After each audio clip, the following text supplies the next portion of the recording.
안녕하세요, 키가웃입니다. 24-25 시즌 NBA에서 가장 달라지는 점 중 하나를 꼽자면 세컨드 에이프런을 통한 셀러리 캡 제한의 강화입니다. 세컨드 에이프런 때문에 24-25 오프 시즌이 재미없다라거나 폴 조지가 LA 클리퍼스로 떠날 수밖에 없었고 덴버가 KCP를 올랜도로 보낼 수밖에 없었다 등 세컨드 에이프런의 영향으로 달라진 리그의 모습에 대한 뉴스가 많이 나오고도 있습니다. 이때 세컨드 에이프런에 대해 잘 모르면 위 뉴스가 전하는 맥락을 충분히 이해하기 어려울 수도 있습니다. 이에 이번 영상에서는 NBA의 에이프런 규정에 대해 알아보겠습니다. 또한 제 영상이 유익했다면 좋아요와 구독도 부탁드리겠습니다.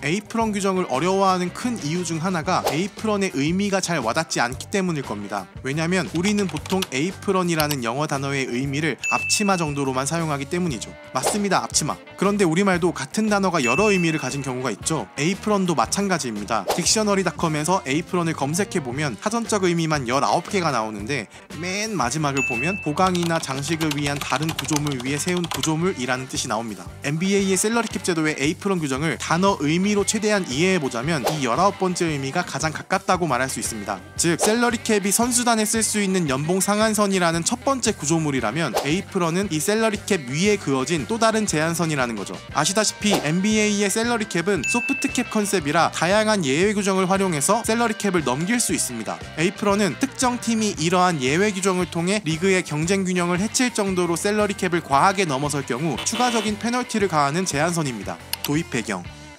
그런데 이미 사치세 규정을 통해 셀러리 캡을 과하게 초과하는 구단에게 페널티를 주고 있지 않냐고요? 맞습니다. NBA는 셀러리 캡보다 20%가량 더 선수단 연봉에 과하게 투자하는 구단에게 셀러리 사치를 부린 것에 대한 세금을 부과하고 있습니다. 하지만 사치세가 도입된 지 이미 오래됐는데도 우승을 위해 막대한 벌금을 아랑곳하지 않는 부자 구단은 여전히 많습니다. 대표적인 예시가 21-22 시즌에 우승을 차지한 골든스테이트 워리어스입니다. 골든스테이트는 해당 시즌 선수단 샐러리와 사치세를 모두 합쳐서 3억 4,600만 달러를 지출했습니다. 이는 21-22 시즌 NBA가 정한 샐러리 캡의 3배에 달하는 수준입니다. 아무리 돈을 많이 쓰더라도 최고의 선수단을 갖춰 우승을 차지하면 그보다 더 큰 수익을 얻을 수 있기 때문에 막대한 금액을 투자할 수 있는 구단이라면 사치세를 내더라도 선수단 연봉을 마음껏 늘려왔다는 겁니다. 이러한 현상이 NBA 입장에서는 리그 경쟁 균형을 위한 샐러리 캡 제도가 정상 작동하지 않는다고 판단될 수 있는 것이고 이번에 협회가 꺼내든 카드가 세컨드 에이프런일 뿐이라는 겁니다. 그도 그럴 것이 사실 NBA는 이미 샐러리 캡을 도입한 1984년을 시작으로 선수단 연봉에 과하게 투자하는 부자 구단을 제재하기 위한 규정을 계속해서 강화하고 있습니다. 연대순으로 살펴보자면 1984년 샐러리 캡 도입으로 연봉 상한선이 생겼고 1999년 과한 투자를 하는 구단에게 벌금을 무는 사치세 도입이 승입됐고 2011년 사치세를 더 강화한 추가 사치세와 계약 및 거래를 제한하는 에이프런이 도입됐습니다. 즉 에이프런은 추가 사치세 도입이 승인된 2011년에 함께 도입됐고 2023년부터 퍼스트 에이프런과 세컨드 에이프런으로 세분화되었다는 겁니다. 특정 시기만 잘라서 보면 최근 리그의 특정 양태에 의한 갑작스러운 변화로 보일 수도 있지만 셀러리 캡 도입 때부터의 긴 시기를 놓고 보면 늘 일관된 방향으로 운영되는 리그의 예상 가능한 변화라고도 볼 수 있는 거죠. 그럼 퍼스트 에이프런과 세컨드 에이프런은 대체 계약 및 거래에 어떤 페널티를 부과하는지 하나씩 살펴봅니다. 퍼스트 에이프런 24-25 시즌 기준으로 퍼스트 에이프런은 셀러리 캡보다 약 3,800만 달러, 사치세 라인보다 약 800만 달러를 초과한 약 1억 7,810만 달러로 책정됐습니다. 이렇게 퍼스트 에이프런을 넘기는 팀은 선수 영입 및 트레이드에 다양한 제약이 생깁니다. 이 중 가장 큰 제약을 3가지만 꼽아보자면 첫째, 사인 앤 트레이드를 통한 선수 영입이 불가능해집니다. 자유계약 시장에서 빅딜이 어려워지는 거죠. 둘째, 트레이드 연봉 매칭 예외 규정을 이용하지 못합니다. 즉 내보내는 선수 샐러리 대비 영입하는 선수의 샐러리가 더 높을 수 없습니다. 셋째, 정규 시즌 중 열리는 바이아웃 시장에서 1,290만 달러 이상 연봉을 받는 선수를 영입할 수 없습니다. 이처럼 퍼스트 에이프런에만 걸려도 사인 앤 트레이드 제한, 트레이드를 통한 샐러리 증가 제한, 바이아웃 시장 참여 제한 등 다양한 제약을 안게 됩니다. 24-25 시즌 본 영상을 제작하는 7월 20일 기준으로 퍼스트 에이프런을 넘기는 팀은 피닉스 선즈, 미네소타 팀버울브스, 보스턴 셀틱스, 미러키 벅스, LA 레이커스, 마이애미 히트, 덴버 너게츠, 필라델피아 세븐티식서스까지 8개 팀입니다. 세컨드 에이프런 세컨드 에이프런은 24-25 시즌 기준으로 셀러리 캡보다 약 4,800만 달러, 퍼스트 에이프런보다 약 1,000만 달러를 초과한 1억 8,890만 달러로 책정됐습니다. 세컨드 에이프런을 넘긴 팀에게는 퍼스트 에이프런 제약에 더해서 더욱 가혹한 페널티가 추가됩니다. 주요 항목을 몇 가지 살펴보자면, 첫째, 미드레벨 익셉션을 통한 선수 영입 자체가 불가능해집니다. 최소 연봉 계약인 미니멈 익셉션 정도만 사용할 수 있다는 뜻이기 때문에 세컨드 에이프런 팀은 자유계약 시장에서 거의 아무런 재미도 못 보게 됩니다. 둘째, 여러 선수를 묶어서 하는 트레이드가 불가능해집니다. 선수 간 트레이드는 1대1로만 이루어질 수 있고 내보내는 선수 대비 영입하는 선수의 샐러리가 높을 수 없습니다. 셋째, 트레이드에 현금을 사용할 수 없게 됩니다. 이에 픽을 현금으로 사온다거나 선수 거래에 현금을 얹어주는 등의 거래가 불가능합니다. 넷째, 세컨드 에이프런에 걸린 해로부터 7년 뒤 1라운드 픽을 거래할 수 없습니다. 또한 추후 4년간 2번 더 세컨드 에이프런을 넘길 경우 해당 팀의 1라운드 드래프트 픽은 그의 성적과 관계없이 자동으로 맨 뒷순위로 밀립니다. 24-25 시즌 세컨드 에이프런을 넘기는 팀은 피닉스 선즈, 미네소타 팀버울브스, 보스턴 셀틱스, 미러키 벅스까지 4개 팀입니다. 현지 반응 반대파.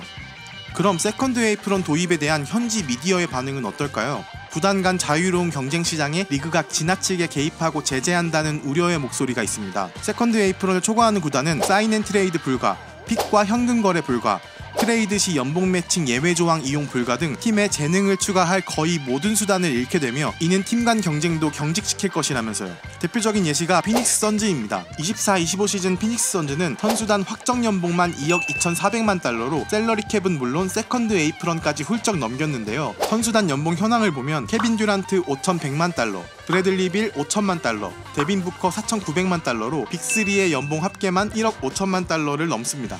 24-25 시즌 셀러리 캡이 1억 4,100만 달러 정도니까 3명의 연봉만으로 셀러리 캡을 이미 훌쩍 넘기는 거죠. 문제는 피닉스 선즈가 아직은 우승 전력에 한 발짝 못 미친다는 점입니다. 우승에 도전하기 위해서는 더 좋은 슈터와 빅맨 영입이 필요하지만 세컨드 에이프런이 이를 막는다는 거죠. 게다가 23-24 시즌 뎁스의 부족으로 리핏에 실패한 덴버 너게츠는 세컨드 에이프런을 넘지 않으려고 KCP와 재계약을 하지 못했고 시즌 초반 우승 후보로 거론됐지만 선수단의 불운한 부상으로 시즌을 날린 LA 클리퍼스 또한 폴 조지를 동부 컨텐더 팀으로 보낼 수밖에 없었죠. 이런 식으로 우승 경쟁 자체가 불가능해진 팀을 어떤 선수와 팬이 좋아할 수 있겠냐며 이것이 리그의 발전을 위한 것인지를 반문합니다. 또한 세컨드 에이프런 없이도 이미 리그는 최근 6년간 매번 우승팀이 달랐다는 점도 세컨드 에이프런 도입을 반대하는 큰 이유 중 하나입니다. 현지 반응 찬성파. 세컨드 에이프런 도입에 찬성하는 목소리도 물론 있습니다. 찬성파의 주요 포인트는 최근 리그는 가장 부유한 팀들만 우승 경쟁에 참여할 수 있었다는 점을 꼽습니다.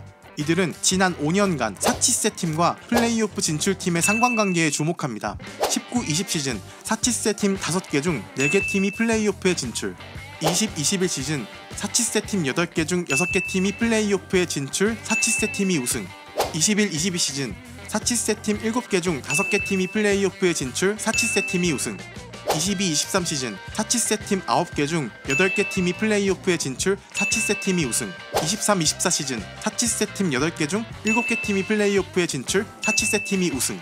즉, 현 NBA의 우승을 위한 경쟁이란 이미 사치세를 내는 부자 구단 간의 경쟁이며 이는 리그 전체 관점에서 보면 균형 잡힌 건강한 경쟁이 아니라는 겁니다. 또한 이러한 트렌드가 계속되면서 슈퍼스타들은 부자 구단으로 몰리기 시작했고 자유계약은 부자 구단만 더 강해지는 수단으로 전락했다고도 말합니다. 그 사이 큰 투자를 하기 어려운 구단들은 오히려 우승 경쟁에 뛰어들지 못하며 엘리트 선수들의 기피로 선수단 강화 불가라는 악순환에 빠졌다고도 지적합니다. 나아가 이는 선수 간의 연봉 차별도 불러왔다고 합니다. 부자 구단은 3명의 슈퍼스타와 맥스 계약을 하고 이외 로스터는 우승을 바라는 베테랑이나 추후 더 큰 딜을 기대하는 신인에게 최소한의 연봉만 지출하면서 팀 샐러리를 운영한다면서요.